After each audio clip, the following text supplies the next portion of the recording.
Hi everybody, welcome to day 2. I'm Jessica Renon. I'm here with Garett Renon. We're kind of going to go back a little bit and talk about why we started eating this way and kind of what sparked the change. So, some people know that when we first met, we were both working for the government, you as an engineer and me in the Navy. Pretty much a typical office job, 9 to 5. One of the things that I remember about you is you used to eat oatmeal every day at, like, what was it, 10 o'clock? On the dot. On the dot. And this was your second breakfast, right, every morning? Yes. It wasn't like you were getting up in the morning, skipping breakfast to save money, to save time, whatever, and coming to work and eating. That wasn't the case, right?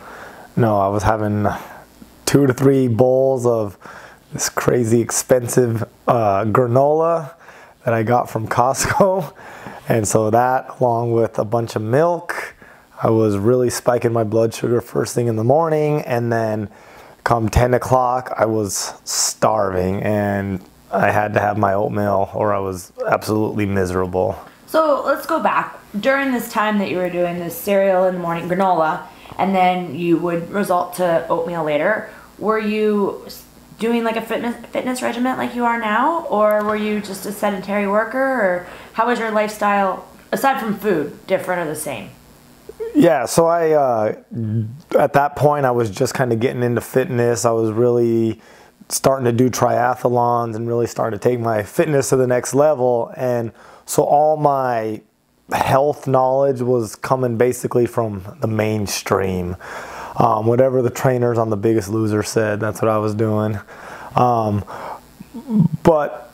so I was basically following that standard low-fat, whole grain diet. I was eating whole wheat noodles, whole wheat pizza, and thinking I was really cool. So a lot of grains and basically as low fat as I could. Would you do that whole carb loading? Like, would you have a big bowl of spaghetti before a race or anything like that? I actually didn't really do that, but I was just eating so many carbs anyway, it really didn't matter. So what sparked you to change? Like, why are you not eating oatmeal and granola now?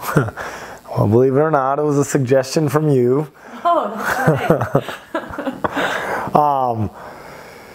Yeah, so I was getting tired of feeling hungry. I mean, it's kind of funny. I was thinking about this.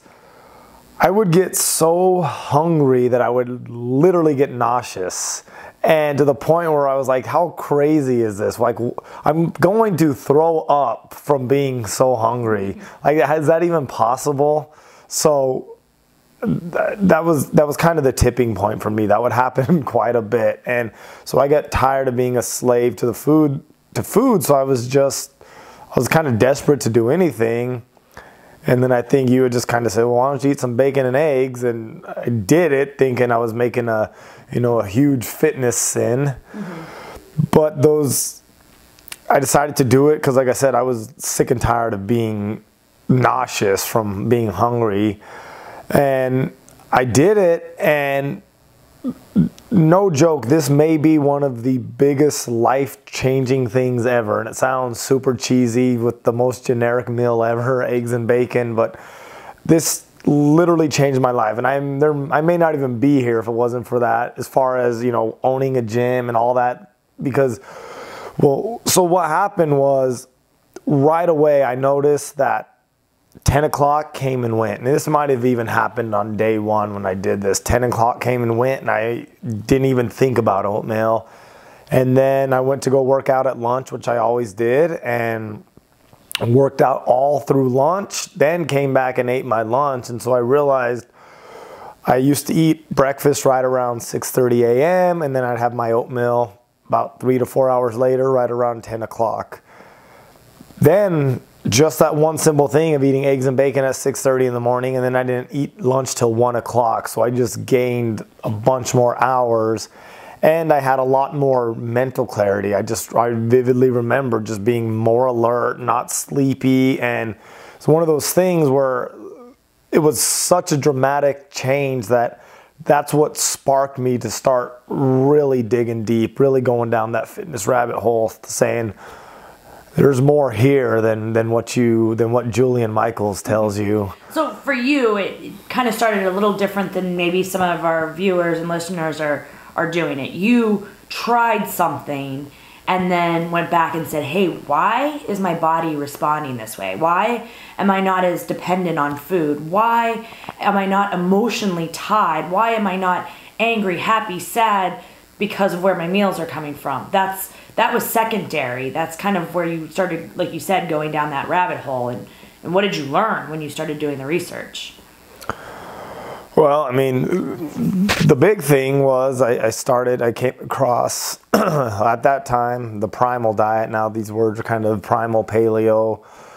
They're all interchangeable and they really don't matter at this point anymore. But I came across the primal blueprint and I just started to learn that fat from good, healthy animals is super important. And in fact, our brain is 80% fat, which why if you're eating a low-fat diet, you get this brain fog and you're sluggish and you don't even feel present. And it's a lot of these, you're depressed. All these things that people experience these days is all due to a lack of fat. And you learn that fat is so important in cellular function and everything. And it's absolutely crazy. And there's so many reasons why this happened. And that's, definitely a different talk. But it's just crazy that what the government was recommending, what a lot of major corporations were recommending was not the diet that humans should be eating or have even ate for a long time. But once I started to go down this rabbit hole, I just kept getting more and more energy, feeling better, eating less and less. I've even gone 24 hours without eating on specific times, and I'm fine doing that. So if I remember right, too, you used to get hangry. I mean, that mix of anger that comes that a lot of us have probably experienced when we can't get our hands on food. So I can attest that you don't get hangry as much anymore. Sometimes it still comes back, but what was that about? Well, I mean, again, like I said, I would get nauseous. I would feel really bad when my blood sugar dropped, and that was a result of eating the granola, which is probably chock full of sugar, eating the milk, or drinking the milk that has the sugar, putting that in the cereal, doing the oatmeal, which is even basically more sugar, what it converts to. You even put brown sugar right on your oatmeal? No, I never did that. Never did that. So what about the folks out there that say, well, I can't do that, my cholesterol's already high, I'm going to have high cholesterol. What about those people that are worried about their heart health, and they're worried about, they've got heart disease in their family, and eating bacon and eggs is the last thing that their doctor would condone? Yeah, well, this is still an issue going on, even though there's more and more science coming out that it's really the carbs and the sugar that are affecting your heart, and it's not the fat. But we still have to deal with this, and that's a reality. But it's an education issue, really, and your standard doctor doesn't even know this. A lot of times that it's not the cholesterol number you get. There's so many other factors involved. Your HDL, your LDL, your triglycerides, and all these different things. So, if you are interested, you're going to have to talk to someone who's more knowledgeable about this than me. But next time you get a cholesterol reading, you ask for what I think is a VAP test. VAP, I don't know, however we spell VAP. But this because the normal cholesterol number just gives you just the general number.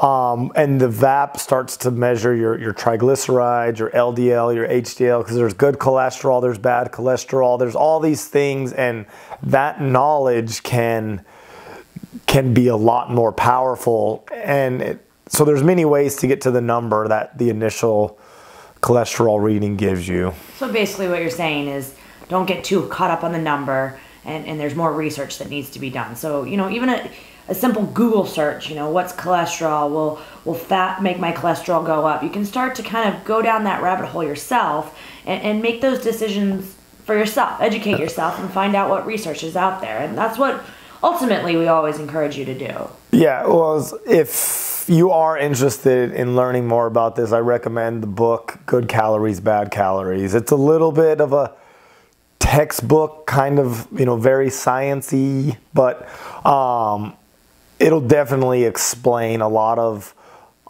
this stuff, and it's backed by references and science and all that. So this is the real deal book. So that book's written by Gary Taubes, and like Garrett said, he's a scientific journalist. He is not a doctor, but I think he almost overcompensates in that book with his references because he doesn't want anybody to be able to question what he is advocating. He has since written what he likes to call a Cliff Note version of that book. I've not read it yet, but supposedly Why We Get Fat and What to Do About It by Gary Taubes also gives a lot of the same information, but maybe not so scholarly. So if you're interested, great read, kind of goes that deeper dive, that rabbit hole. I agree. So with that, if you guys have any questions, please head over to our website, www.teamrenon.com/questions. Post them there, and we'll be happy to answer them for everyone. Thank you, guys. Enjoy.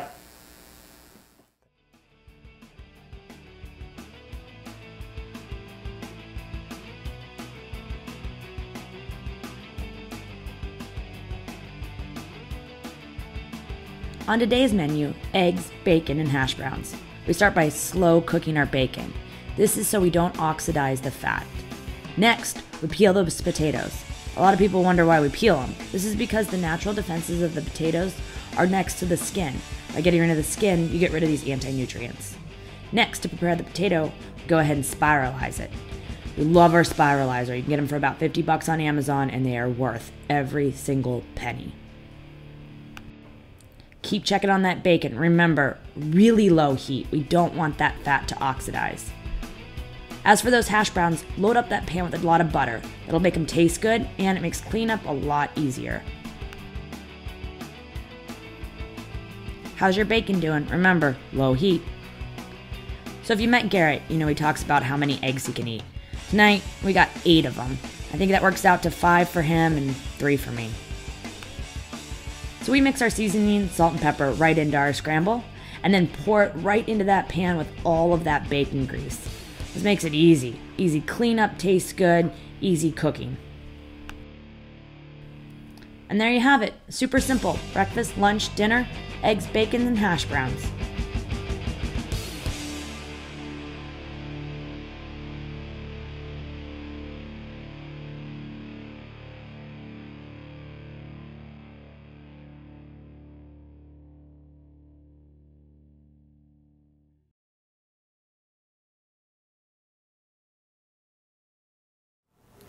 So if you like this content, please share it with your friends.